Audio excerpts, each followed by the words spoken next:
Before we begin the story, let us know where you're watching from by leaving a comment below. If you enjoy this video, don't forget to like and subscribe. Have a wonderful day. Enjoy the story. The elevator doors slid open with a mechanical whisper, revealing the sterile white corridors of Grace General Hospital's executive floor. Ethan Carter stepped out, his Italian leather shoes silent against the polished linoleum as he made his way toward Dr. Thompson's office. At 32, he carried himself with the confident stride of a man who had built a tech empire from nothing. But today, something felt different, heavier. 9 months. It had been exactly 9 months since he'd last walked these halls, and the antiseptic smell triggered memories he'd buried under 18-hour workdays and enough charitable donations to fund a small country. His annual executive physical was a routine he'd maintained religiously since his company went public, partly for insurance purposes, mostly because his board insisted their CEO stay healthy enough to make them richer. Mr. Carter, doctor. Thompson's nurse smiled as he approached the reception desk. Right on time. The doctor will see you shortly. Ethan nodded, settling into one of the plush leather chairs in the waiting area.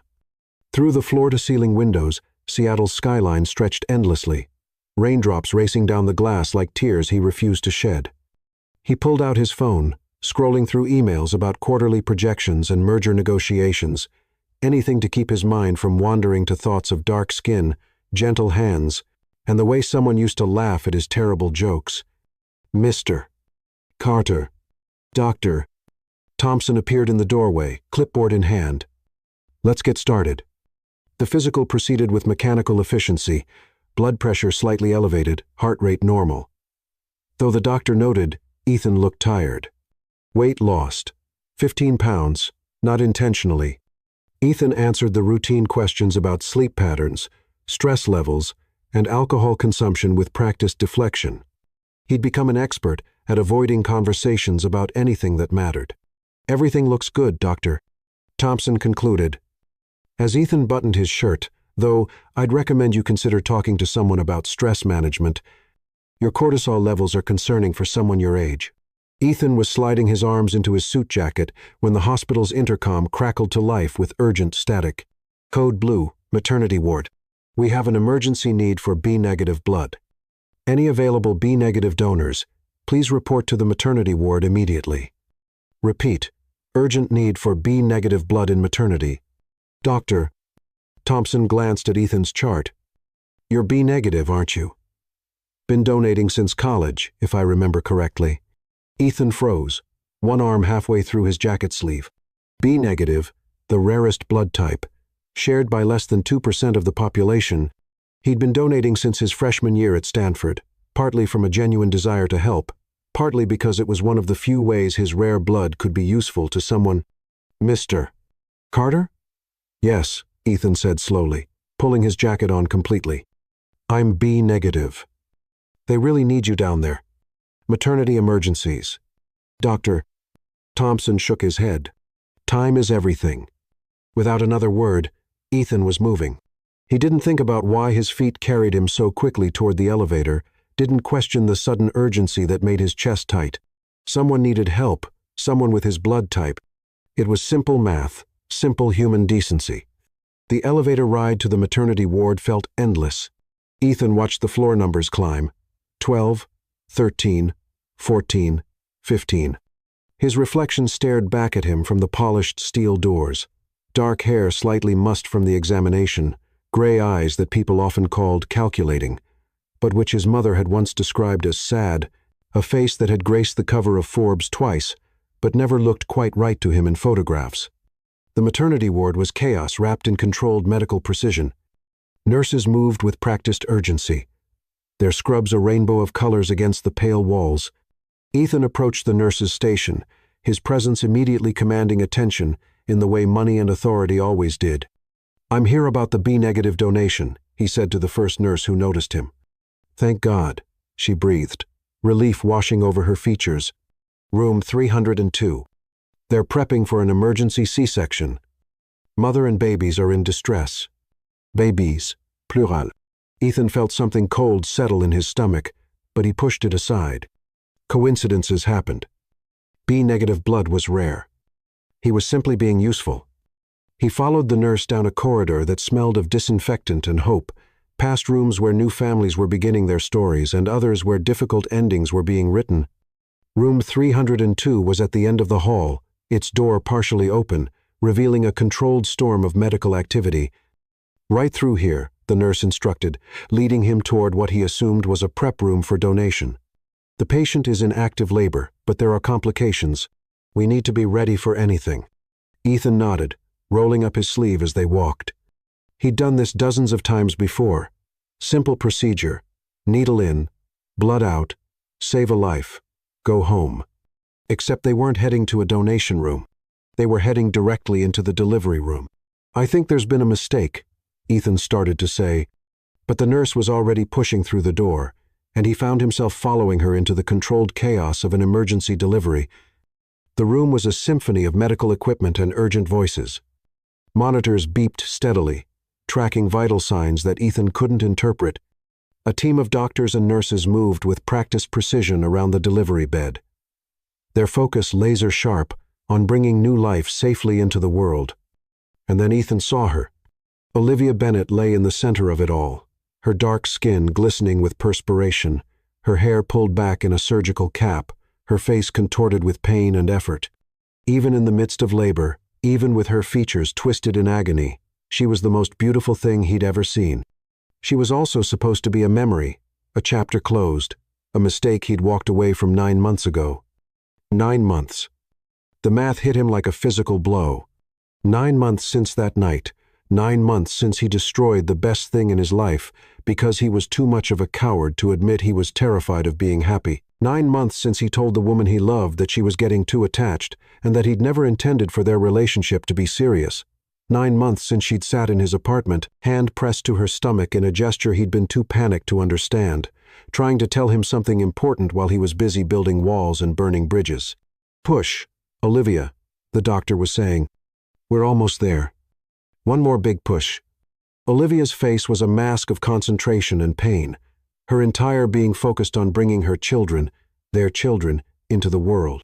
She hadn't seen him yet, standing frozen in the doorway like a man watching his entire world shift on its axis. "Mr. Carter," the nurse whispered urgently beside him, "we need to get you prepped for donation. The babies might need transfusions." Olivia's head turned at the sound of his name. Her eyes, those warm brown eyes that had once looked at him with love and trust and infinite possibility, met his across the room. For a moment, time stopped. The medical equipment fell silent. The urgent voices faded to whispers. In that suspended moment, Ethan saw everything: shock, recognition, and then pure, undiluted rage flooding across Olivia's features. Her body went rigid on the delivery table, her breathing becoming sharp and shallow in a way that had nothing to do with labor. "No," she gasped, her voice cutting through the medical chatter like a blade. "No, no, no. Olivia, you need to focus," the doctor said firmly. "The baby is crowning. We need you to get him out." Olivia's voice rose to a desperate shout, her eyes never leaving Ethan's face. "Get him out now." The delivery room erupted into confused voices. Nurses looked between Olivia and Ethan, trying to understand the sudden crisis that had nothing to do with the medical emergency they were managing. Dr. Sofia Rivera, the attending physician, looked up from her position at the foot of the bed, her face a mask of professional concern. "Olivia, who is this man?" "Dr. Rivera asked sharply. "Security, please. Escort, I'm the father," Ethan said quietly, his voice barely audible over the chaos. The words felt foreign in his mouth, weighted with a reality he'd spent 9 months refusing to acknowledge. Olivia let out a sound that was part laugh, part sob, entirely broken. "Father." She looked at him with eyes that held enough pain to drown a man. "You're not their father. You're just the coward who ran away." Security had arrived, 2 large men in uniform, looking uncertain about how to handle a situation involving a laboring woman and what was clearly a very wealthy man. Ethan raised his hand slowly, his gray eyes never leaving Olivia's face. "I'll go," he said softly. "I'm sorry. I'm so sorry, Olivia." But as he turned to leave, Olivia's body was racked with another contraction, and despite everything, her anger, her pain, his presence that was clearly causing her distress, her medical training kicked in. She grabbed the nearest nurse's hand and pushed with everything she had. The first baby entered the world with a healthy cry that filled the room with joy and chaos. Ethan stood frozen in the doorway, torn between Olivia's clear desire for him to leave and the impossible pull of hearing his child's first breath. "It's a boy, Doctor," Rivera announced, lifting the tiny, perfect infant. "He's beautiful, Olivia." Tears streamed down Olivia's face, but when her eyes found Ethan again, they held nothing but cold fury. "Get him out!" she screamed again, her voice raw from effort. "I don't want him here. I don't want him to see them." Another contraction. "Doctor," Rivera warned. "Olivia, the second baby is coming. I need you to focus." Security moved toward Ethan, but he was already backing toward the door, his heart breaking with every step. The last thing he saw before they escorted him from the room was Olivia's face, beautiful and fierce and absolutely devastating in her rejection of his presence at the most important moment of their children's lives. In the hallway, Ethan slumped against the wall, his legs unsteady. Through the partially open door, he could hear the medical team working. Olivia's efforts. And then, the moment their second child entered the world with cries as strong as her brother saw a daughter. He had a son and a daughter who would grow up knowing their father as the man who'd abandoned their mother. Ethan Carter had built an empire worth billions, had never failed at anything he'd set his mind to. But unlike his business ventures, this failure might never be fixable. Chapter 2. Unspoken Truths. 9 months earlier, the charity gala at Grace General Hospital was exactly the kind of event Ethan Carter usually endured rather than enjoyed. Champagne flutes clinked against forced conversation, wealthy donors competed to see who could write the largest check, and everyone pretended their philanthropy wasn't primarily motivated by tax breaks and photo opportunities. Ethan stood near the silent auction table, studying a vacation package to Tuscany. He had no intention of bidding on when the accident happened. A server carrying a tray of champagne collided with a woman in navy scrubs who was clearly trying to slip through the crowd unnoticed. Glass shattered against the marble floor, and Ethan watched as bubbling champagne soaked the front of the nurse's uniform. She stood frozen in mortification, surrounded by the wreckage of crystal and judgment from Seattle's social elite. Without thinking, Ethan stepped forward. "My fault entirely," he announced loudly enough for nearby donors to hear. "I wasn't watching where I was going." The nurse looked up at him with dark brown eyes that held surprise and gratitude in equal measure. She was beautiful in a way that made his chest tight natural, unguarded.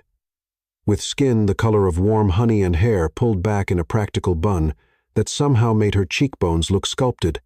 When she smiled, something shifted inside him that he'd never experienced at any of these vapid social functions. "You don't have to do that," she said softly, her voice carrying a slight tremor. "I was the one not paying attention."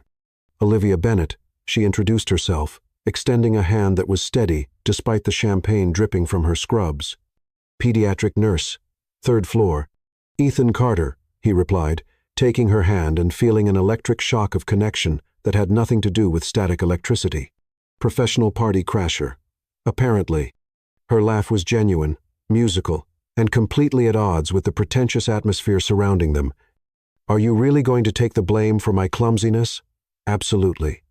I have an image to maintain as Seattle's most philanthropically clumsy millionaire." The words came out easier than they ever had at these events, natural and unguarded in a way that surprised him. Olivia studied his face as if she could see straight through the facade he'd perfected over years of networking and deal-making. "You're serious?" "Dead serious. In fact, I insist on replacing your uniform and probably buying you dinner as an apology for my egregious sidewalk navigation skills." That was how it started, not with grand gestures or calculated charm, but with champagne-soaked scrubs and a woman who saw right through him. Their first date ended up at a 24-hour diner, sharing pie while Olivia told him stories about her young patients. 8-year-old Liam, who wore his superhero cape during chemo. 5-year-old Chloe, who drew pictures of her favorite nurses. "You love them," Ethan observed, watching Olivia's face light up. "They're everything," Olivia replied. "Pure resilience, pure hope. They face things that would destroy most adults, and they still find ways to believe in tomorrow." Ethan had never met anyone who spoke with such passion about healing children. His own career was built on strategic acquisitions, profitable but hardly inspiring. "What drives you?" Olivia asked. When you're not taking blame for champagne catastrophes. Looking at Olivia across their table, he found himself wanting to be driven by something meaningful. I'm still figuring that out, he admitted, more honesty than he'd given anyone in years.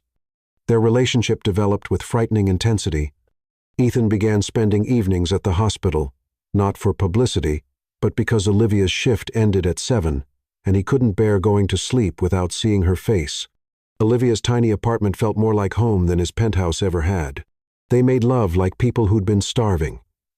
Olivia generous and uninhibited, tracing the scars on his chest with gentle fingers and not asking questions he wasn't ready to answer. I love you, Olivia whispered one night as they lay tangled in sheets. I know it's too soon, but I love you, Ethan Carter. The words terrified him. Love meant vulnerability, and vulnerability meant eventual abandonment. I love you too, he whispered back, meaning it more than anything in his life. That was his first mistake. As their relationship deepened, Olivia began talking about their future with casual confidence. Meeting his friend, she realized he had none. Meeting her family at Christmas, he panicked and changed the subject. Moving in togatheric conversation felt like a trap closing around him. Olivia spoke about when we and our plans with the assumption that someday actually existed. Ethan began having nightmares about waking up to find her gone, leaving nothing but a note explaining she'd realized she could do better. The breaking point came on a Tuesday in March. Olivia had made dinner, real dinner, with candles and wine. Ethan arrived late from a business meeting, irritated from dealing with investors. How was your day? Olivia asked warmly. Fine, Ethan replied. The same non-answer he'd been giving for weeks. Olivia set down her fork. You're pulling away from me. Ethan felt his chest tighten with familiar panic. I'm not pulling away. I'm here. Physically, yes. Emotionally. Olivia shook her head. It's like you're preparing for this to end. She was right. He'd been preparing since the moment it began. Because everything good eventually ended. Maybe we're moving too fast, Ethan said carefully. Olivia's face went still. What does that mean?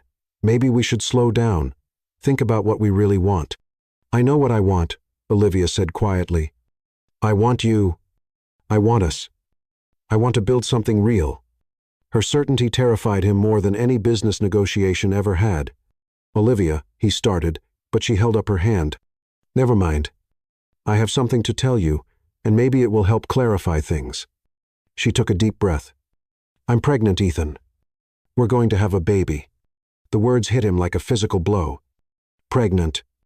Baby. The ultimate trap, the final chain that would bind him to someone he was destined to hurt. He stared at her across the table, watching hope and fear war across her beautiful features, and felt something inside him snap completely. You're what? His voice came out cold, controlled. Nothing like the warmth she deserved. Pregnant, Olivia repeated, her confidence cracking at his tone. I know we haven't discussed children, but I hoped you'd be happy. Happy? She expected joy about being permanently bound to someone who would eventually realize he wasn't worth loving. This is exactly what I mean, Ethan said, standing abruptly. You're getting too attached, Olivia, making assumptions about us. Olivia's face went pale. What? This is Ethan? I love you. You said you love me, too. I never said this was permanent. He lied, hating himself with every word. I never promised you forever. You didn't have to promise it, Olivia whispered, her voice breaking. I could feel it.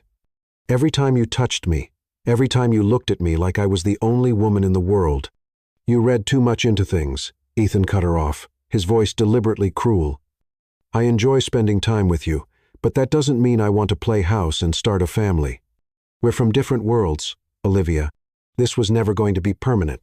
Olivia stood slowly, her hand unconsciously moving to her still flat stomach.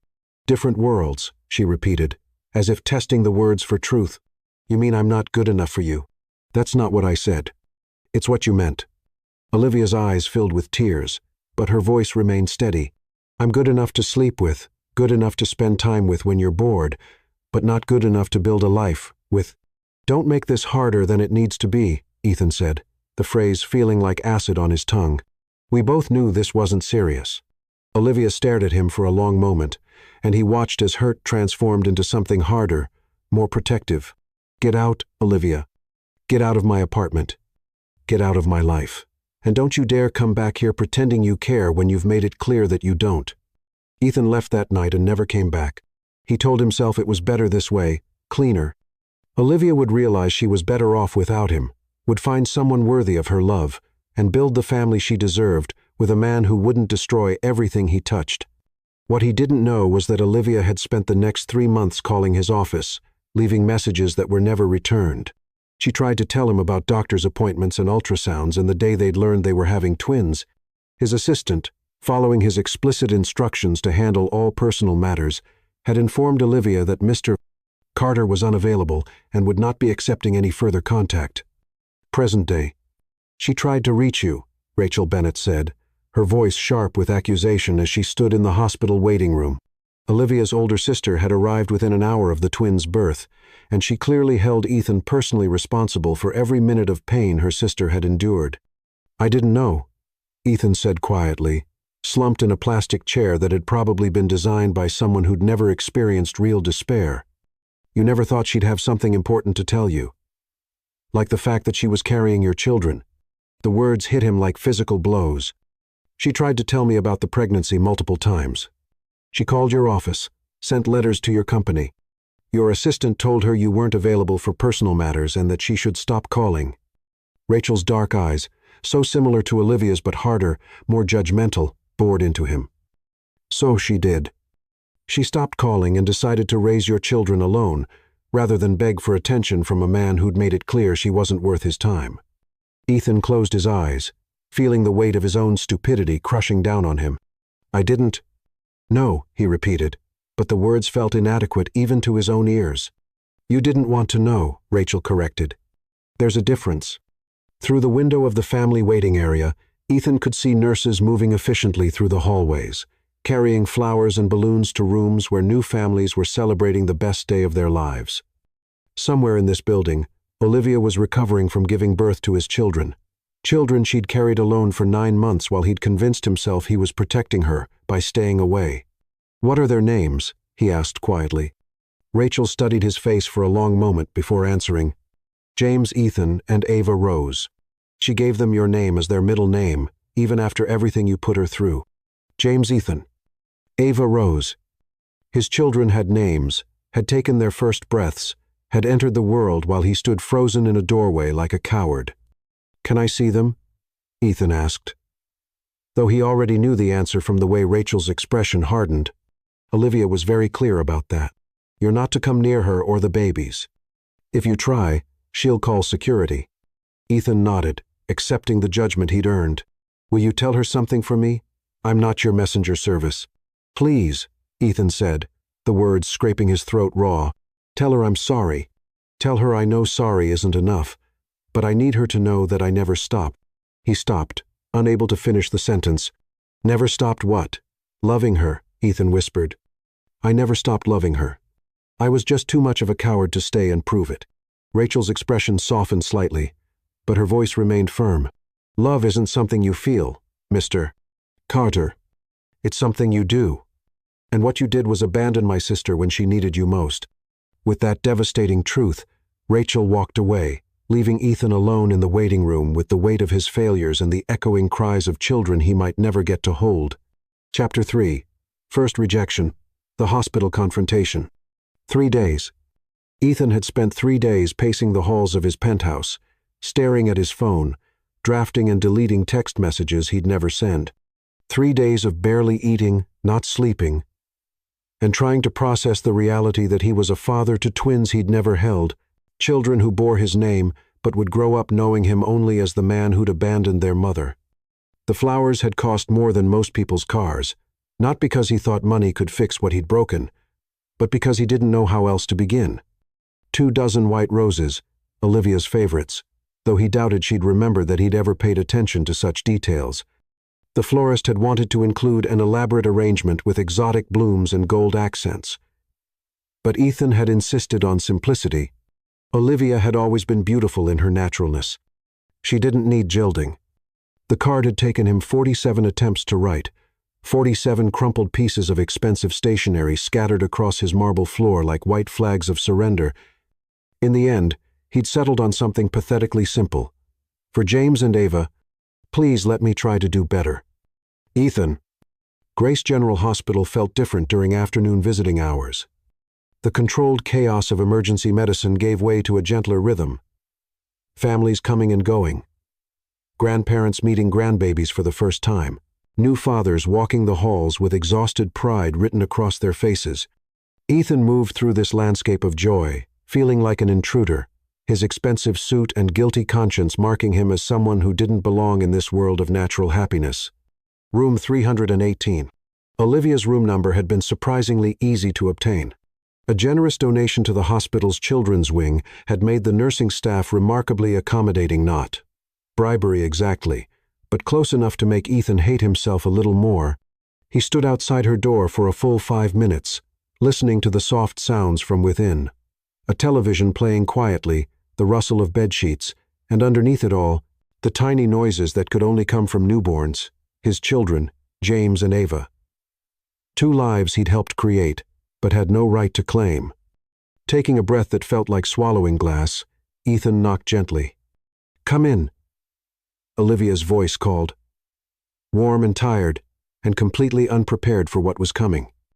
Ethan pushed open the door and stepped into a room that felt like stepping into sunlight. Olivia sat propped up in the hospital bed, her hair loose around her shoulders, wearing a soft yellow robe that made her skin glow. She was more beautiful than his memory had managed to preserve.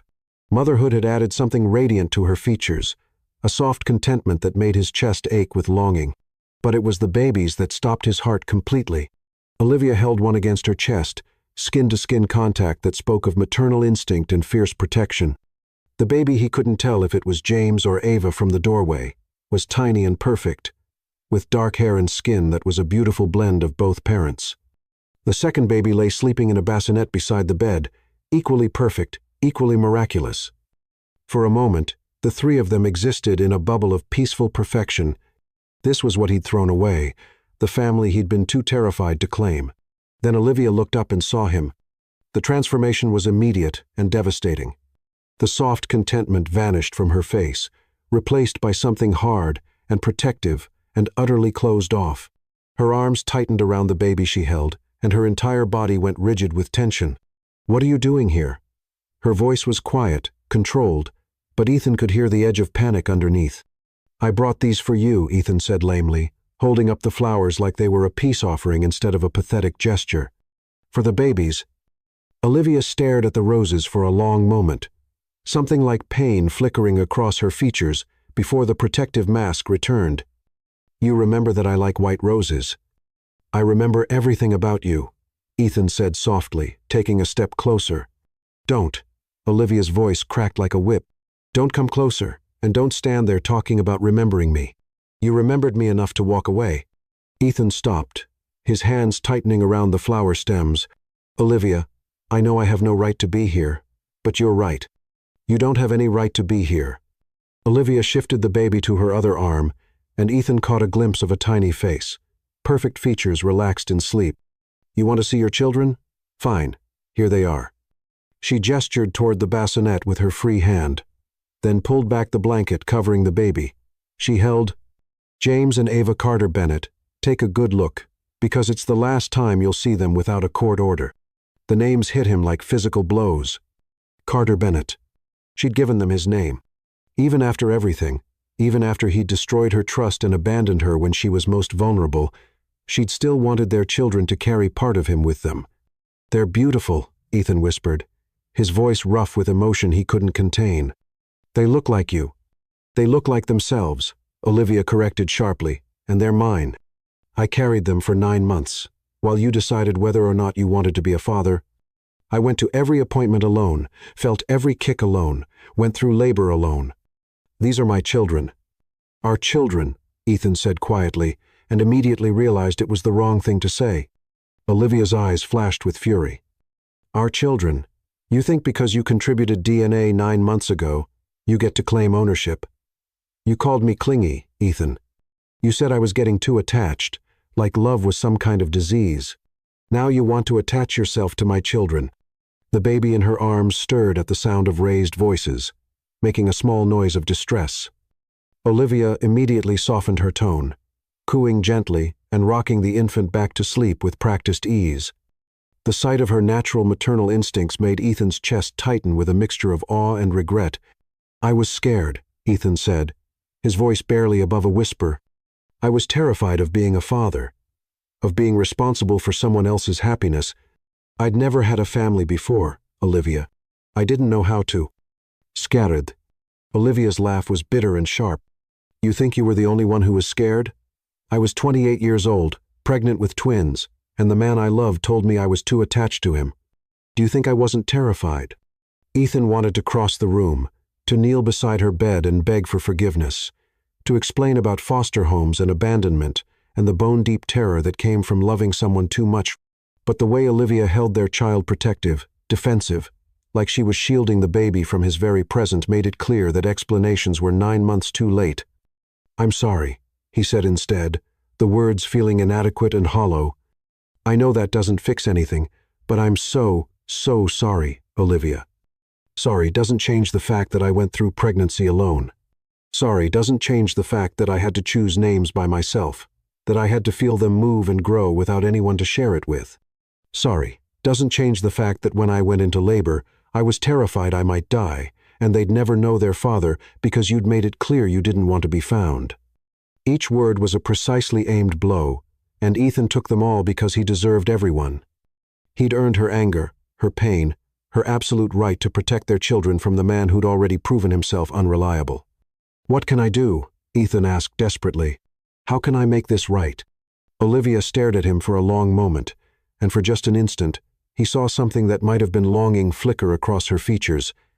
Then it was gone, replaced by iron resolve. "You can leave," she said quietly. "You can walk out of this room and let me raise my children in peace." "I can't do that," Ethan said, his voice breaking. "They're my children, too, Olivia. I know I don't deserve them, but I can't just walk away again." "You already walked away," Olivia reminded him, her voice steady despite the tears gathering in her eyes. "You looked me in the face and told me we were from different worlds, that what we had wasn't serious. You made your choice 9 months ago. I made the wrong choice." "Yes, you did. And now you have to live with the consequences." Olivia reached over and pressed the call button beside her bed. "I think you should leave before I call security." Ethan felt panic rising in his chest. This couldn't be how it ended. He couldn't lose them again before he'd even had a chance to try. "Olivia, please, just give me a chance to—" "No." The word was final. Absolute. "You don't get to decide when you're ready to be a father, Ethan. You don't get to show up when it's convenient for your guilt and expect me to welcome you with open arms." The door opened, and a nurse appeared, her expression professional but concerned. "Is everything all right, Olivia?" "Mr. Carter was just leaving," Olivia said without taking her eyes off Ethan's face. "He won't be coming back." The nurse looked between them, clearly sensing the tension but uncertain how to proceed. Ethan made the decision for her, setting the roses on the bedside table and backing toward the door. "This isn't over," he said quietly, but Olivia shook her head. "Yes, it is. The same way it was over 9 months ago when you decided I wasn't worth fighting for."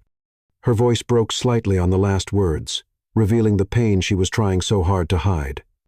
"I won't let my children go through the same heartbreak you put me through. I won't let them wonder why they weren't enough to make their father stay."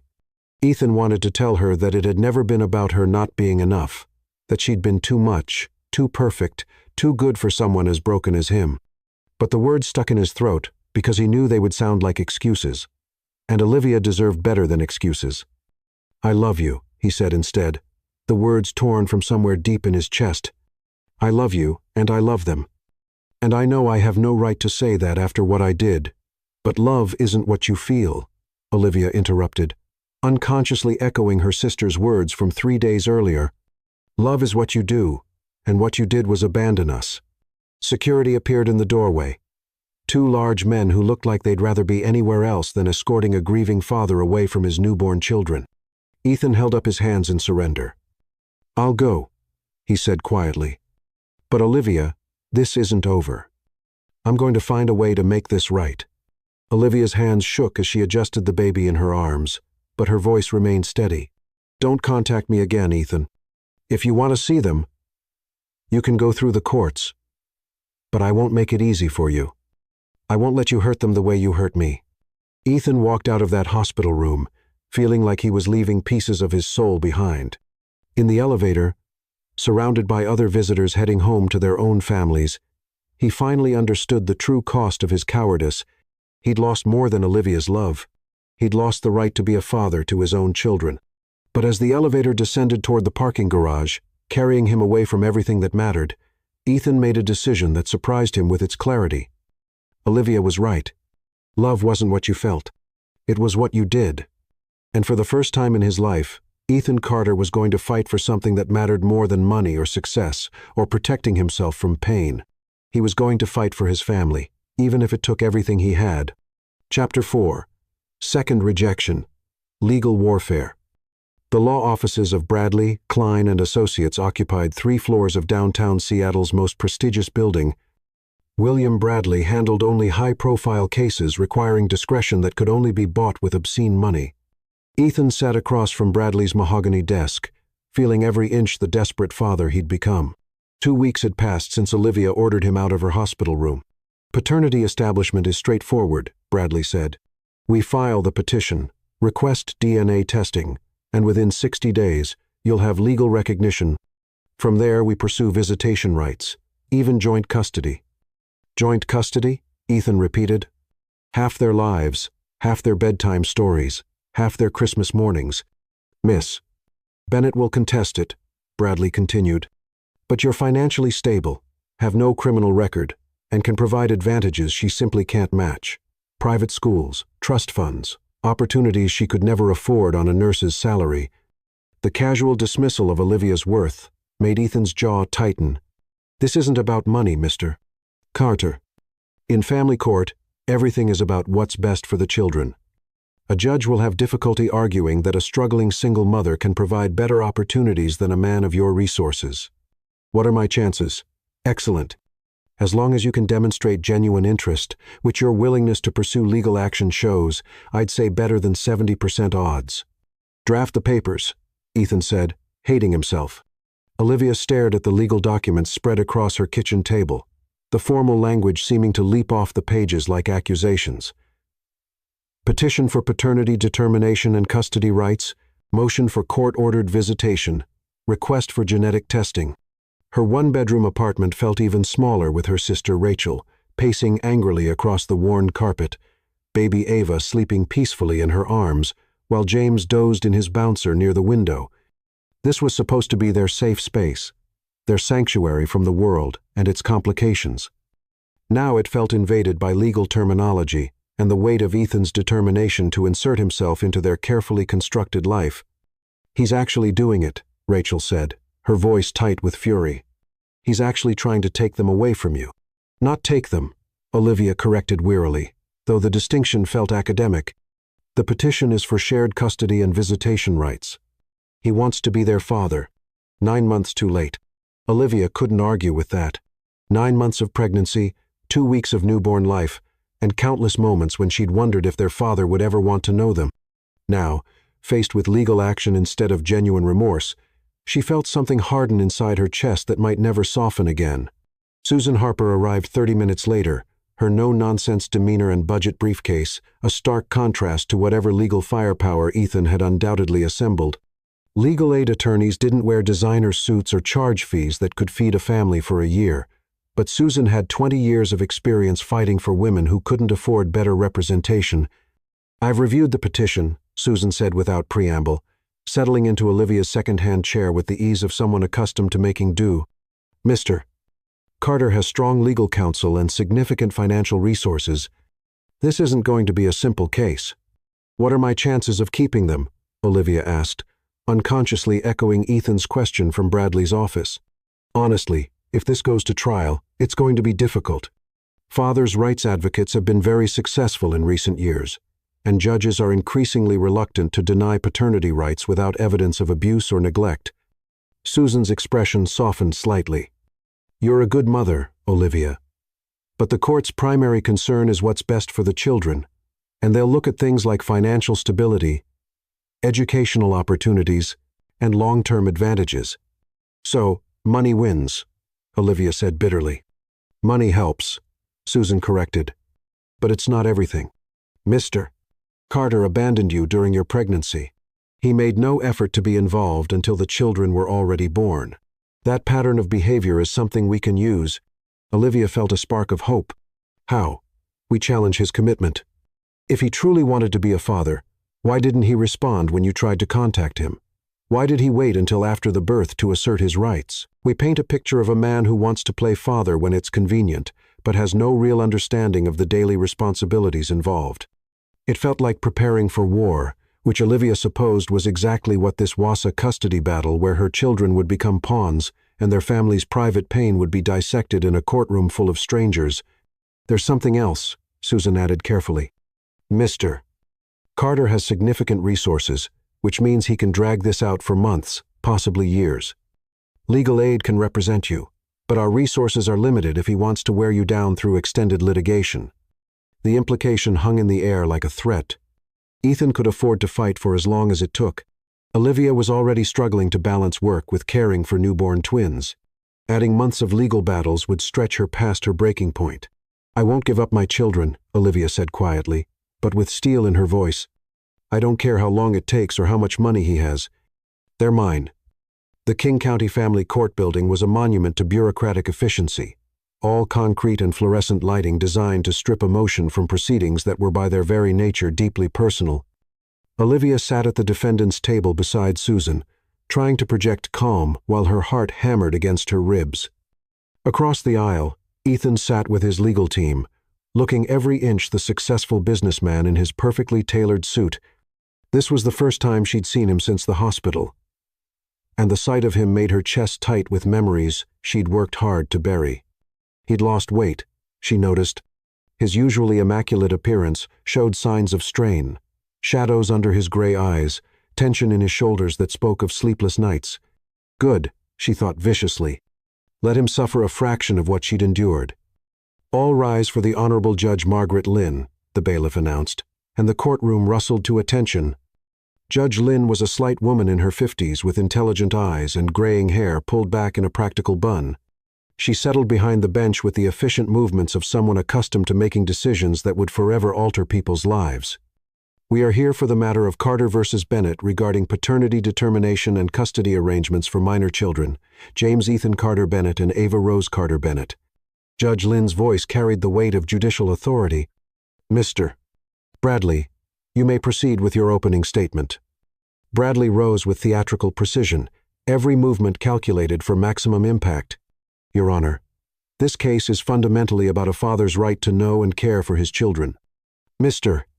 Carter acknowledges that his initial response to Miss Bennett's pregnancy was inadequate, but he stands before this court today, ready to accept full responsibility for his children's welfare and future. Olivia felt sick listening to the sanitized version of events. Inadequate response made it sound like Ethan had simply failed to send flowers, not that he deliberately destroyed their relationship and fled from responsibility. Mr. Carter is prepared to provide financial support, educational opportunities, and stability that will ensure these children have every advantage in life. Bradley continued. He's not seeking to diminish Miss Bennett's role as their mother, but rather to establish his rightful place as their father. When Bradley sat down, Susan rose with quiet dignity. She lacked Bradley's theatrical flair, but her words carried the weight of truth and lived experience. Your Honor, Mr. Carter may be ready to be a father now, but he wasn't ready when Miss Bennett needed him most. During her pregnancy, she attempted multiple times to contact him, to include him in medical appointments and preparations for their children's arrival. His office repeatedly told her he was unavailable for personal matters. Olivia watched Ethan's face as Susan spoke, saw him flinch at the accurate description of his abandonment. Part of her felt a savage satisfaction at his obvious discomfort. Another part, buried deeper and fiercely suppressed, ached at the pain written across his features. This isn't a case about father's rights, Susan continued. This is about a man who walked away from responsibility and now wants to claim the benefits of fatherhood without acknowledging the consequences of his abandonment. Miss Bennett has been the sole provider, sole caregiver, and sole decision-maker for these children since conception. She's asking this court to protect her children from the emotional instability of a man who has already proven he will leave when circumstances become difficult. The words hit their target. Ethan's composure cracked slightly, his hands clenching on the table in front of him. Olivia felt a fierce surge of pride in Susan's unflinching defense. "I'd like to call Miss Bennett to the stand," Susan announced. Walking to the witness stand felt like a death march. Olivia kept her eyes straight ahead, refusing to look at Ethan as she passed his table. The bailiff swore her in with practiced efficiency, and Olivia settled into the witness chair with as much dignity as she could muster. "Miss Bennett," Susan began gently, "can you tell the court about your relationship with Mr. Carter?" "We dated for 6 months," Olivia replied, her voice steady despite the emotional minefield she was navigating. "I thought we were building something real together. He told me he loved me." "When did you learn you were pregnant?" "In March. I was excited to tell him. I thought he'd be happy." Olivia's voice caught slightly on the last word, remembering that night and the hope that had been so brutally crushed. "How did Mr. Carter respond when you told him about the pregnancy?" Olivia took a breath, forcing herself to remain clinical in her recounting. "He told me I was getting too attached. He said he'd never intended for our relationship to be serious, that we were from different worlds. He broke up with me that night."